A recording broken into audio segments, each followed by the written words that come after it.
We have to invest in future.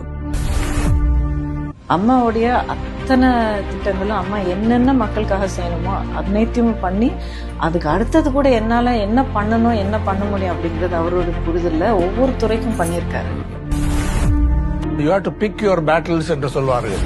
பெருமதிப்பிற்குரிய ஐயா எடப்பாடி அவர்களிடத்திலே ஒன்று தஞ்சையை பாதுகாக்கப்பட்ட வேளாண் மண்டலமாக அறிவிக்க வேண்டும். அறிவித்தார்.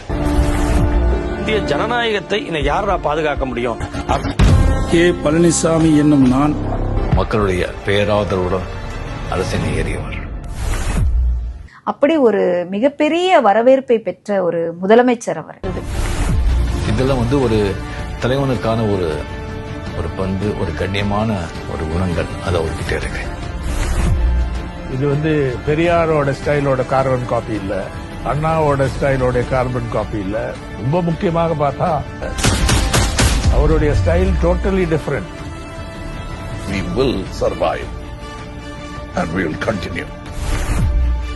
இதுதான் தொடர்ச்சி, இதுதான் நிஜ சமூக நீதியின் தன்மை.